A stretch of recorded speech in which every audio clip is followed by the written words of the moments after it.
Hey everybody, and welcome back to Bigfoot Cooking, Part 3. That's right, this is the third part of this birthday cake, and it has taken all day. But we're not done yet. We have our chocolate cake, which was the first show. We have our red velvet cake, which was the second show. But now it's time to make the frosting, the design, the mirror cake, the checkerboard.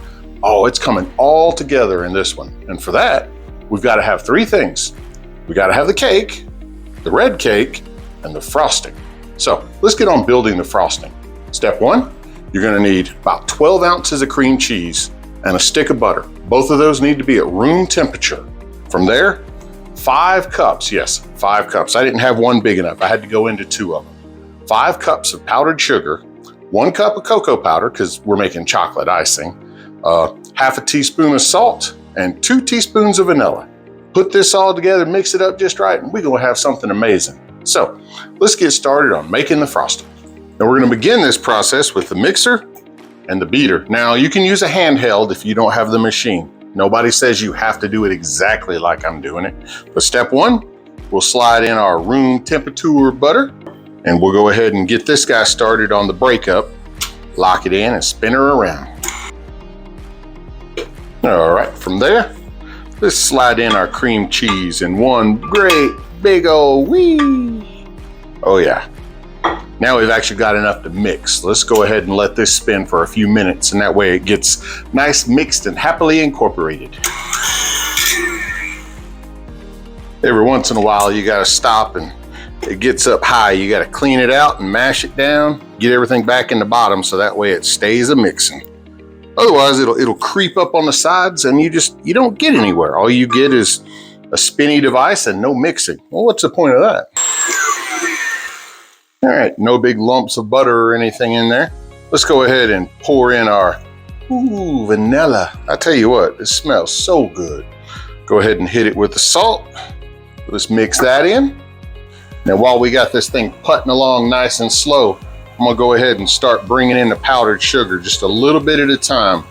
If you dump all this in at once, you're just gonna get one big giant cloud. And while the house might taste sweet, you're not making your recipe, right?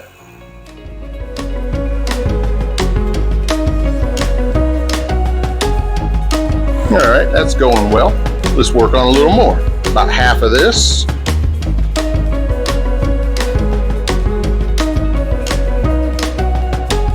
And now for the rest of it.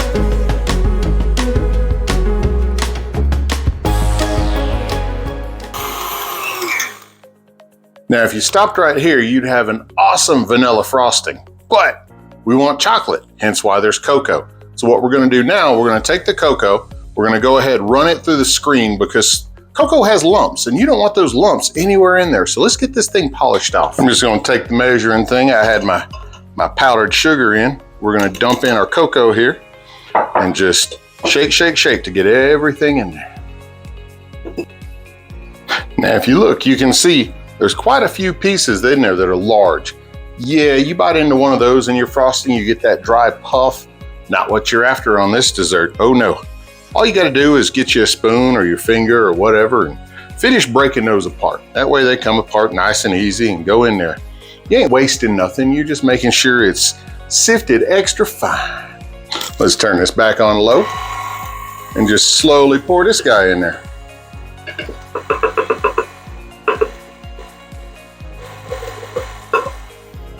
Look at there, from vanilla to chocolate in just one pour. We'll let this incorporate a little bit, then we'll turn it up on high. And what we'll do, we'll let this run for a few minutes just to get everything mixed up in there. And of course, don't forget every once in a while, you gotta bring everything down. Keep everything mixed and stirred and life will be perfect with this here frosting.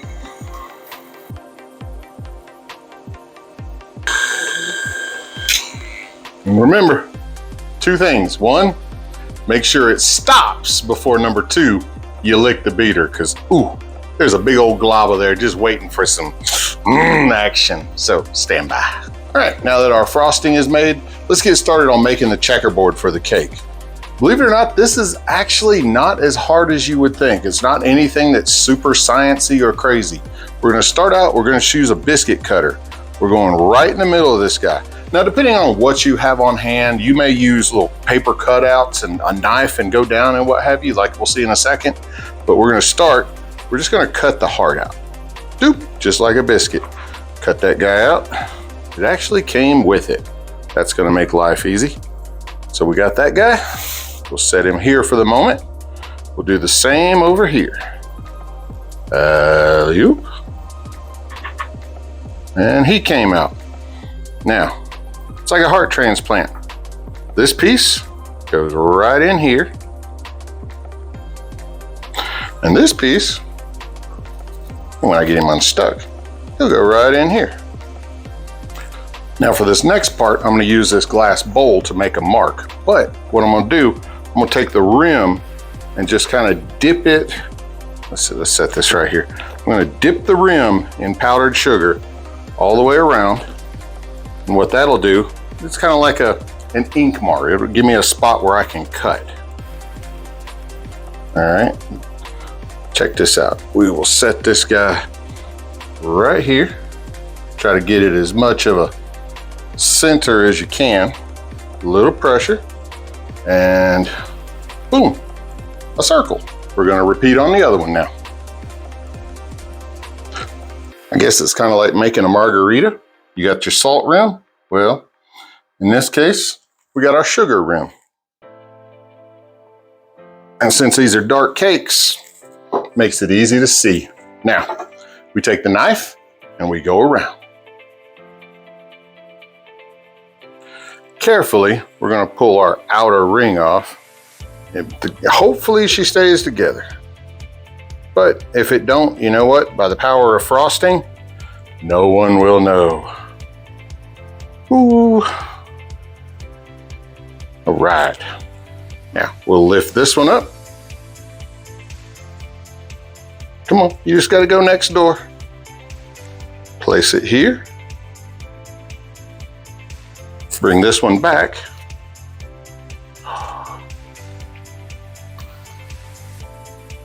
Oh, I lost it. Chocolate's a little softer than the red velvet, but again, by the power of frosting, only you, me, and the TV know. Shh.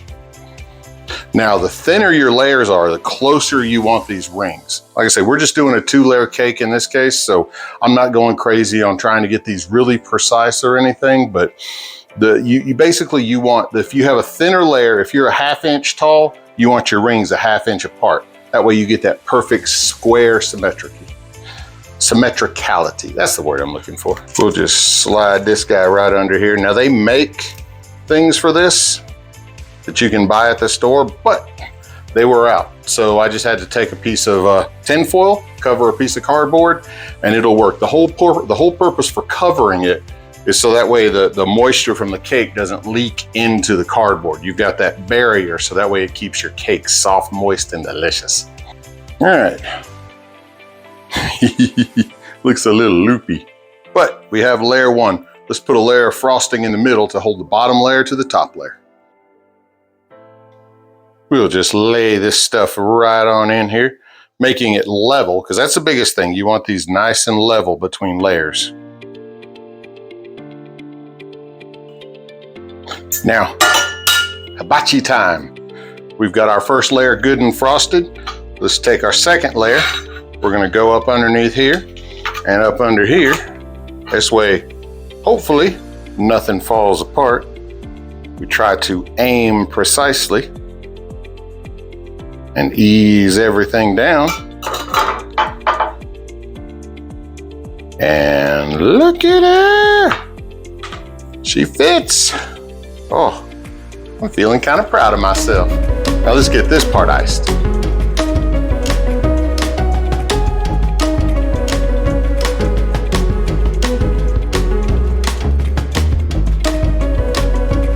And generally this first layer of icing, they call the crumb icing, or the crumb coat as it is, because what happens is all the crumbs from the cake are gonna stick to this part. And so your goal is just to literally get a layer slapped on there. That way, when you put your second layers on there, it doesn't mix with the cake and you get a much prettier icing on that part.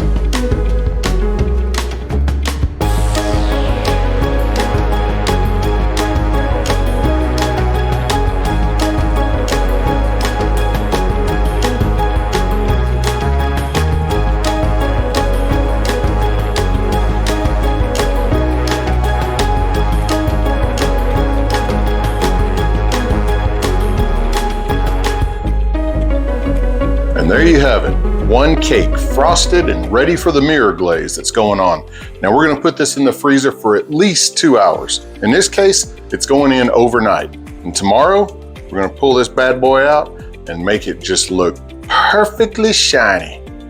Let's get working on the mirror glaze, because that's that is the piece de resistance, or whatever you wanna call it. That's the thing that's gonna pull this whole thing together and make it look amazing. And for that, we're gonna need a few more parts. Yes, I know, right in the video, more recipe cards. Sorry, there's a lot to this. That's why I said this is a 3-part series. So, first off, we have our cup of water, another 1.5 cups of sugar. Notice how there's a lot of sugar in this recipe? Lord, I think if you ate the whole thing, you get that there diabetes going on.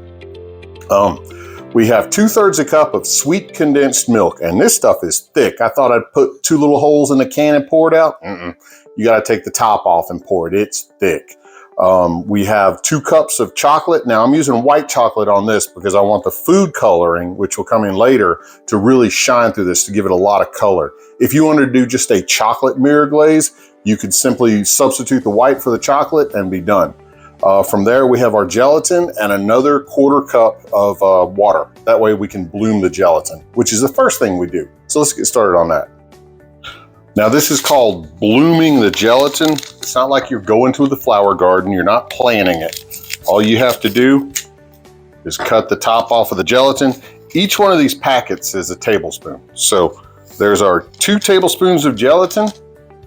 And from there, we just pour in a little water.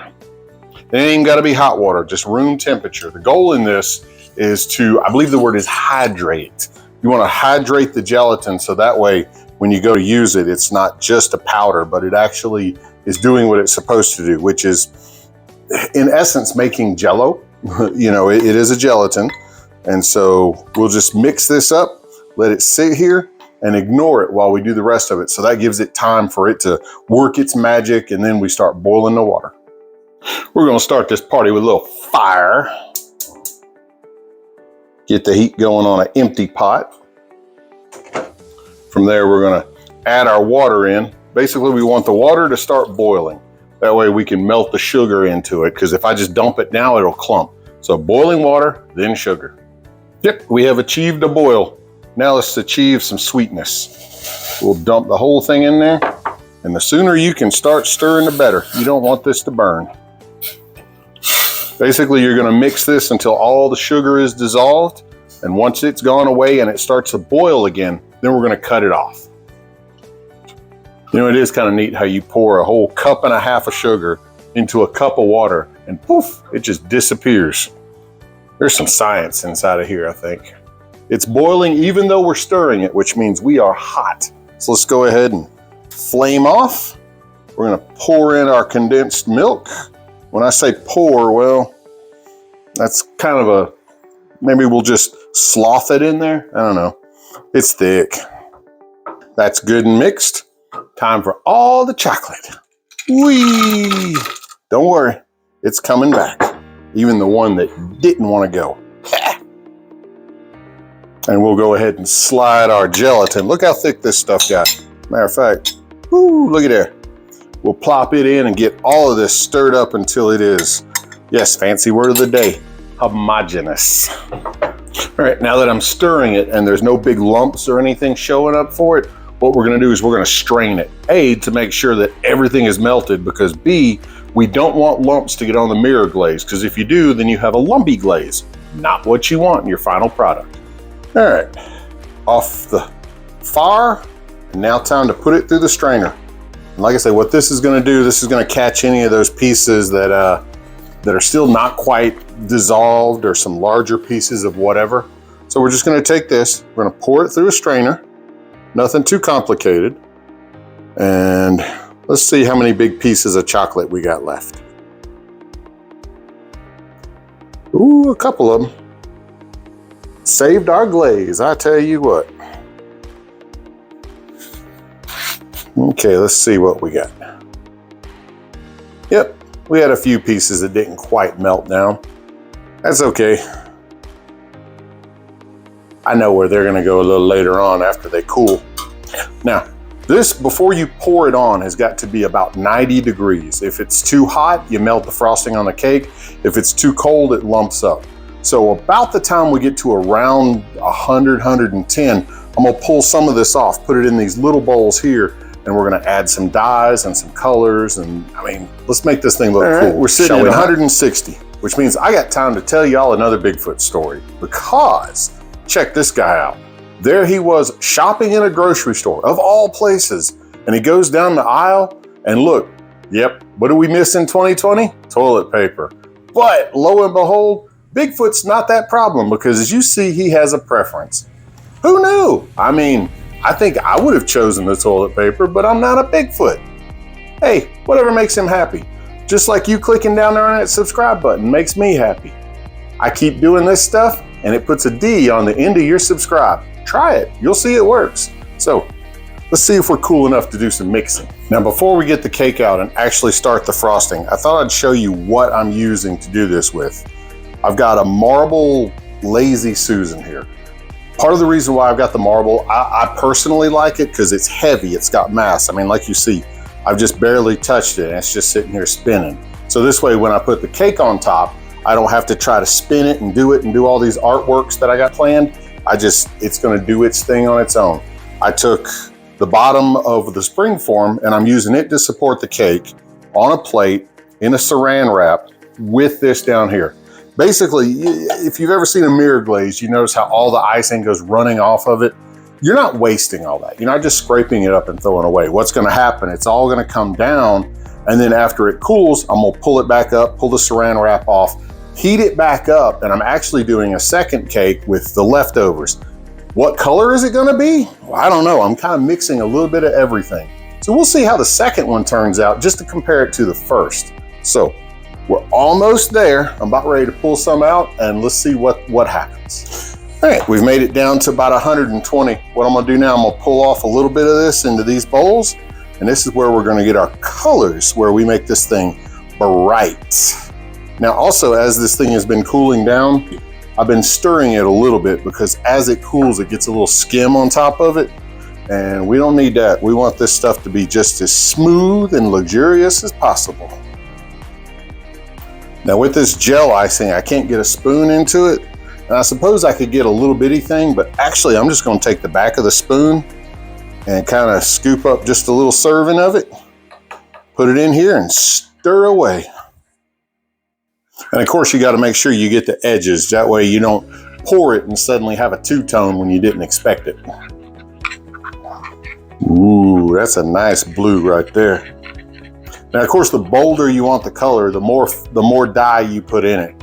The gel also generally has more pigment than just the liquid, so don't get it on your skin. It don't just wash off. You get the wrong colors, they're going to think you're a bank robber. That's not going to end well for your day. Especially if you get pulled over for speeding or something and the cop's like, what's on your hands there, buddy? I don't want to have that conversation. I know you don't either. Alrighty. Temperature has come down to 90 degrees. Now it's time to play with some colors and let's get creative, shall we? Let's see where this fun goes. We're gonna start out. I got this big white coat of goodness. We're gonna give it a bath with it just to get a base down. Let's see, a little bit of spin. Let's see where this goes. Step one complete. Now time for the color blast.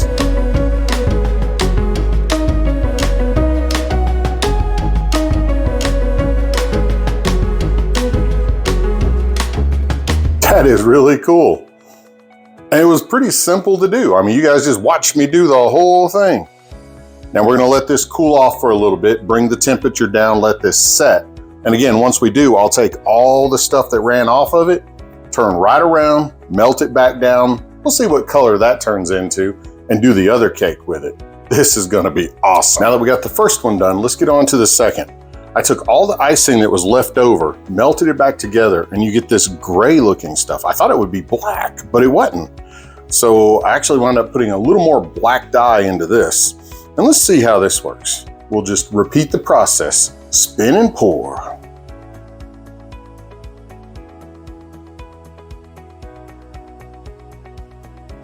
Got that. Now let's add a little color to it, make it pizzazz and pop.